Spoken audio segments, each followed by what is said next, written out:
We'll cover a little bit about the theory behind the first video I put out.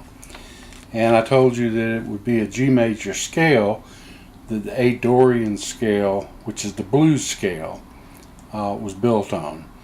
And if you have a guitar with you, all you need to do is play the notes G, starting on the low E string, G, A, B on the 5th string, C on the 5th string, D on the 5th string, E on the 4th string, F sharp on the 4th string, and then G. And you can take that an octave higher, so it may mean you need to learn the fretboard. But those notes right there form the G major scale. Now what I'm going to go into gets a lot deeper, and I can do it with any other scale, but we'll take this one, and if you duplicate with any scale you find anywhere, in any book or whatever, you might not know the names of the modes, but there's 7 modes in this scale. There's G major, Ionian, there's A Dorian, A minor Dorian, blues scale. Then there's the it's B minor. I forgot my mode name of it. It's been a long time. C is the C Lydian scale, using the G scale as a reference. So if you play all the notes in the G scale, G major, and you start on a C and go to a C, then you've got C Lydian. And that's very important. A lot of Indian music is done like that. Ravi Shankar, all those cats use all that kind of stuff. Then the next scale is D, and it's called D Mixolydian.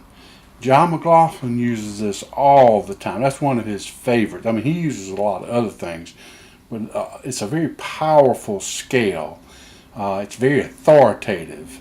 And if you take the G major scale, G, A, B, C, D, E, F sharp, G, but you start on the D, D, E, F sharp, G, G to A, B, C.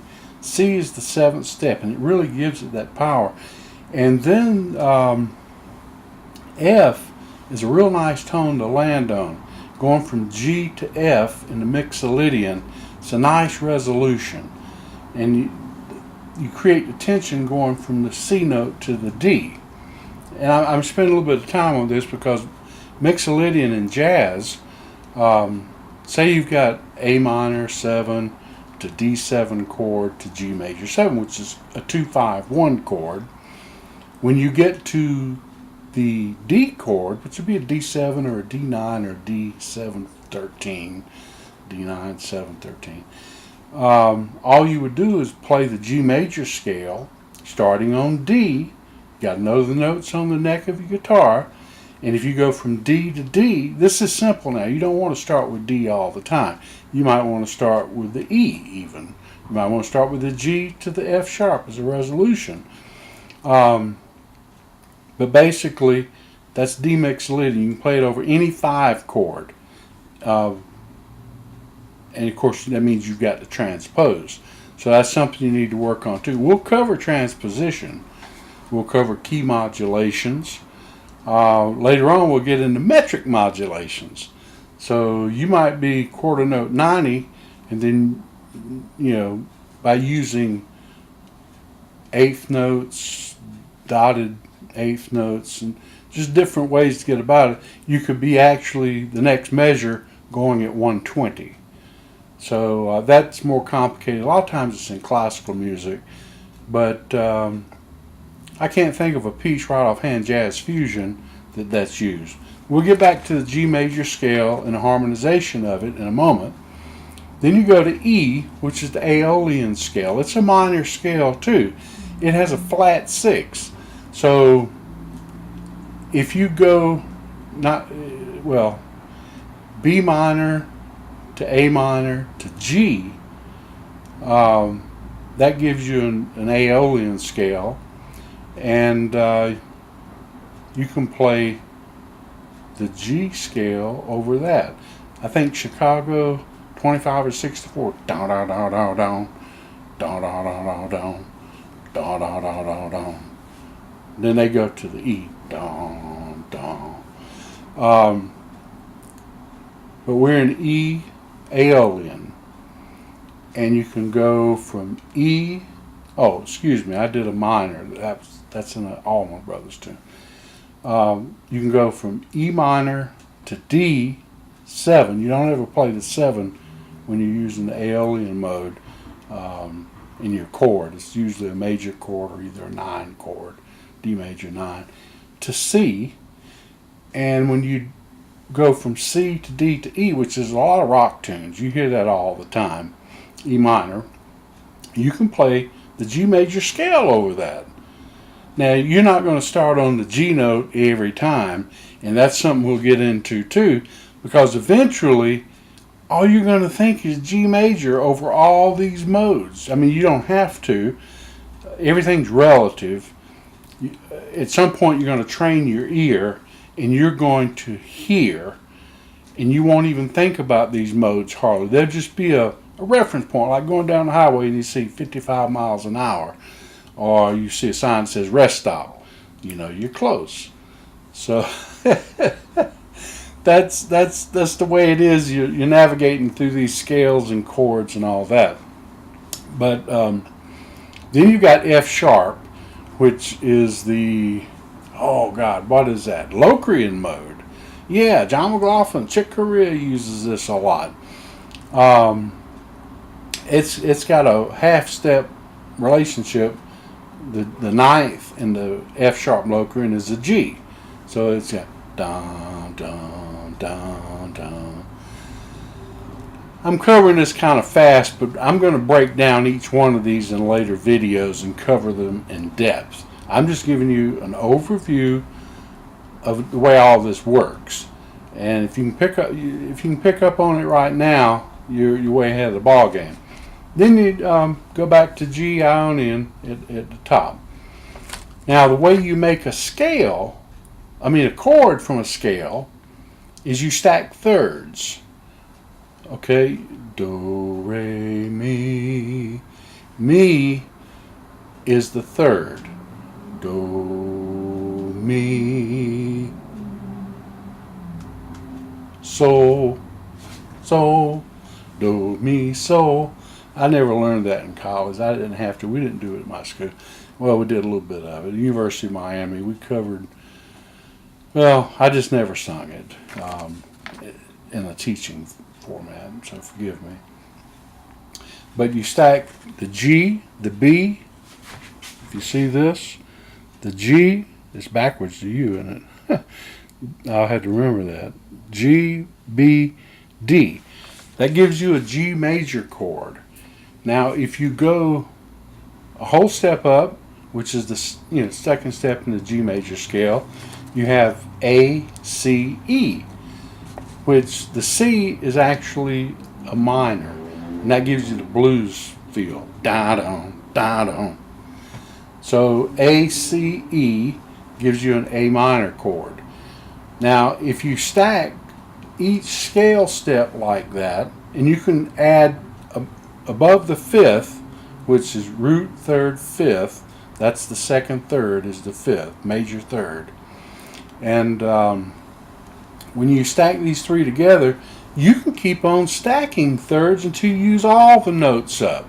And we'll cover that. That means you've got, well, in the key of G, you'll have a G, 9, sus, 13th, or it could be a 6. According to the way you voice the chord. We'll get into chord voicings too, and chord substitutions.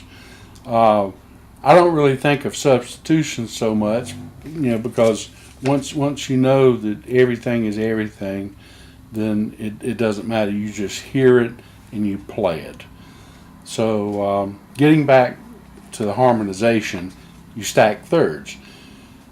This is covering a lot of bases here, and I'm not trying to teach you anything specific, but introduce you to a wide open field. Another way, which is usually just in jazz, and a lot of pop artists and so forth use this, but it's spicing on the cake. You might think of Eric Clapton's Bad Love, the beginning to Bad Love. He's very modal on that. And A minor is a mode, but it's using quartal harmony. McCoy Tyner, if you ever heard of him from jazz, one of the jazz greats, he stacks his chords on fourths. So you would go from a G to a C to an F sharp. And, well, that wouldn't be the best one. That'd have a tritone in it. But you would go to G to C to F, which would be a good quartal. Or in the key of G, you would go to A to D to G. And that's a quartal chord. Play that on your guitar and get used to the sound of it. You can move them around. Just move them up and down the neck. And eventually you'll learn, from what I'm teaching, how to improvise even over that, even if you're not in the same keys. But you're just moving around because they sound good and you want to know, well, what do I solo over them with? Well, really it comes back down to the theory of the major scale. You find it's a little bit more difficult than that, but your ear's going to tell you what's right.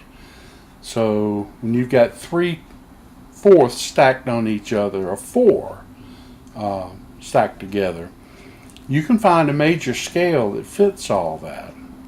And you can improvise over it. Just play that one major scale against that quartal chord. This goes a little bit further. If you're on a piano especially, this is good. Guitar, probably not, but if you're going to compose something, a thing called pandiatonicism. And that's where you take the G major scale and all you do is play random notes that are in the scale. And you can just hit anything and everything works. It's a G major scale. You can take all the white keys, let's say, Irving Berlin. He only used the white keys. One of my friends, his father was the transcriptionist for Irving in New York, and what he would do is Irving write it in C, and then somebody wants to come in and buy a chart. They said, well, our big band needs it to be an F sharp. You know, horns use sharps. So he would transcribe whatever it was that he wrote into F sharp or even C sharp, as all sharps. And you can do that too once you understand this theory. Now I'm going to cover this other thing real quick, and this will be the end of the lesson. That's the G major scale. Now there's the G minor scale, harmonic minor scale. It's got different notes. It's G A flat, G A B flat, C D E flat, F sharp G.